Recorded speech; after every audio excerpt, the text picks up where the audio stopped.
Now, before I get into my DVD review of You Think You Know Me, The Story of Edge, I just want to let you guys know that every Thursday, if I can, I might start doing something now. If I have a WWE DVD or a documentary, kind of like a Throwback Thursday, I might start doing DVD reviews for WWE on Thursdays. But I just got to see if I really have any DVDs and if I really feel like reviewing them or watching them. So I just want to let you guys know that I might start doing this now every Thursday, but I kind of doubt it because I'm going to probably be too busy, but I'll just try, like maybe every other Thursday I might try something like that. But either way, guys, here today to give you my DVD review of The Story of Edge. Here's the front cover with Edge. And then on the side, you got him holding the WWE Championship. And then I really like the inside cover here. I think this is just totally badass. You have Edge here at WrestleMania 27 with the World Heavyweight Championship. And then you got him over here at WrestleMania 24. And then here's the inside. Oh wait, here. Sorry guys, I forgot to show you the backside. This is the backside right here.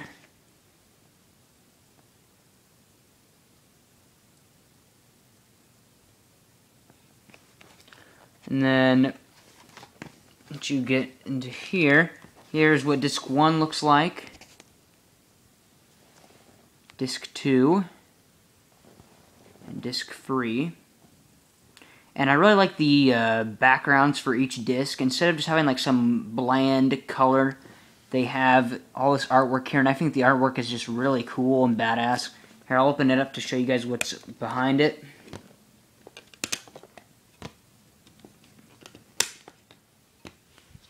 So here you got Edge and all of his sayings, the spear, rated R, Edge-o-matic, Edge head, etc.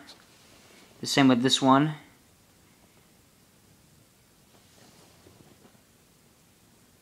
And overall, man, I gotta say, the artwork is just great for this DVD. I really love the artwork for this DVD.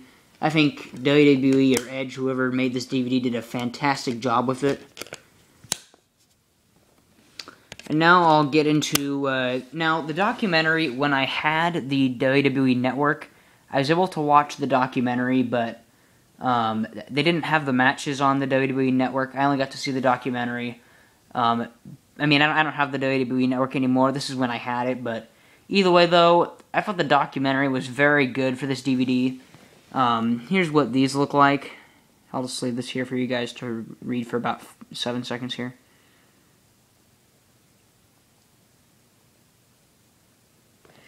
But overall, though, guys, great documentary by Edge. He made another DVD before this called Edge Decade of Decadence, and that was also a pretty good DVD. I might watch that one again, because I haven't watched that one in a while. But overall, though, a good DVD. The documentary was good. I can't remember everything that happens, but again, though, it's probably good that I don't know everything that happens, because I don't want to spoil it for you guys. But Edge basically talks about growing up in Toronto, and about how him and Christian came into the WWE, and how I think they had to go through WCW, and all that was pretty interesting to listen to. And then, you got to listen to Edge and about his opinions about certain title reigns, like when he cashed in his first Money in the Bank contract on John Cena at Elimination Chamber in 2005 or 6, and he beat John Cena. And then 3 weeks later, John Cena won the title back, which was just total bullshit. Edge should have kept the title, and Edge was like, that made no sense for me to win it, and then 3 weeks later, lose it to John Cena in my hometown of Toronto. And I gotta agree with him. That match was good. Good match, but John Cena should not have won, especially in Edge's hometown. That to me was just stupid by WWE, really stupid. And then Edge talks about all of his rivalries, like with John Cena, and with The Undertaker, Batista, and I've been a fan of Edge since he came into the, I've always been a fan of Edge, and I just gotta say, he put on some great matches, and he was in some good rivalries. Like he said, he was in a good rivalries with John Cena Batista, The Undertaker, I mean, etc., etc. I mean, he had some good rivalries, and he also was in some cool tag teams. Like, him and Christian in that tag team was pretty damn cool, and they did a good job with, I mean, they had good chemistry and all that. And then Rated RKO with Randy Orton was pretty cool.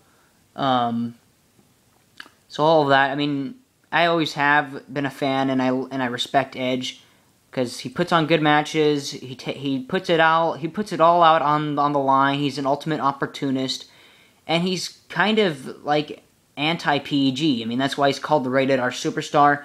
I mean, who could forget his live sex celebration with Lita? I mean, that was just a classic right there. And I mean, he had so many other great moments in WWE, and he talked about all of those. And then he also talked about his affair with Lita when Lita was dating Matt Hardy, and about how they actually brought that into a TV feud with Matt Hardy, and about how it was kind of awkward. And I agree. I mean, that would be really awkward. I don't know if I could have done that, but I mean, I don't really blame Edge or Lita. I mean, it kind of just happened, and I mean, while it was their own fault for doing it, I mean, I'm not gonna like hold a grudge against them. I mean, I don't really care.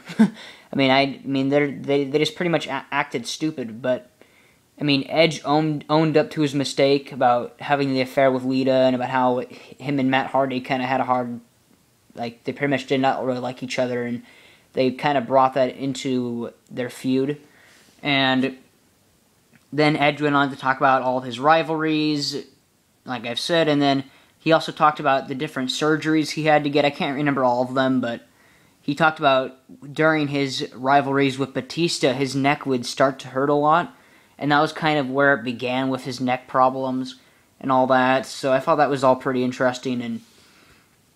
And yeah, and then he talks about his feuds, or not like his feud, but he talks about, I mean, just basically different stuff in WWE. And then he talks about how in 2011, after WrestleMania 27, when he retained the World Heavyweight title from Alberto Del Rio, he was told he would have to retire and that he cannot wrestle anymore because something wrong with his neck, and if he had wrestled again, it could have killed him or something like that.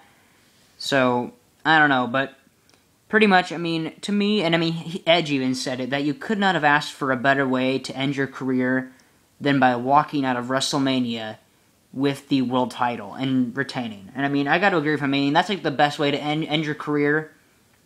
And I mean, well, I was sad that Edge retired in 2011. I mean, I was sad. I mean, I thought Edge could have gone a couple more years if he did not have this neck problem, but since he had neck surgery and he had all this neck problems and injuries, he pretty much had to retire, so I don't really blame him for that. But either way, though, I was pretty bummed out when Edge left, and I think that's one of the few people I really miss in the WWE now. I mean, there's a lot of other superstars that are gone that need to be back in the WWE, but Edge still comes around to WWE once in a while for his his rated, I don't know, some kind of segment he does on TV, on Raw. I can't remember what it's called. Sorry guys, I can't remember. Let me know if you know what it is, but he does his kind of talk show thing inside the WWE ring and all that. But either way though, if Edge could just come back once in a while to the WWE, whether it's on commentating, whether he's announcing for a wrestler, whether he's a manager, I don't care. I just hope that Edge can come back once in a while to the WWE, and he has a couple of times, so I just hope he can continue to do that. And then he also talked about how he's getting movie roles and TV roles, like his TV show Haven is doing pretty good, I think. So I'm glad to see that Edge is still doing something even after retiring from WWE. And I just hope he can get more TV roles and movie roles. I mean, he's good at what he is, pretty much. So yeah, but either way, though, guys, all in all, a great documentary, great DVD. For the matches, I thought the matches he picked were pretty good. Some of the matches, I mean, I didn't watch all of them, but Edge and Christian versus the Hardy Boys, that was a good match. And I forgot to mention that I did like their feud with the Hardys. I thought that Christian and Edge's feud in the tag team division was great with the Hardys, and Edge and Christian won a couple of tag team titles and all that. And then Edge versus Eddie Guerrero, that was a good match. And a no disqualification match, that one was good. Edge versus Matt Hardy was good. Edge versus John Cena was good, even though John Cena won. Edge versus Shawn Michaels in a street fight was great. Edge versus The Undertaker WrestleMania 24 was good. Edge versus Christian was good. I mean, pretty much all of his matches were pretty good on this DVD. I wish he would have put some more stuff about Rated RKO, or he put some matches in with Batista, but I understand that he had limited space for this DVD. I mean, the DVD is about 7.5 hours, so, I mean, I know he only had some limited room for this DVD, but overall, if you guys are a fan of Edge like I am and all that, I recommend you buy this DVD. I got it pretty cheap, so I recommend you buy it, try it out, and let me know what you guys think. And, yeah, hope you guys liked my review. Like my video, comment, and subscribe. And I will talk to you guys soon.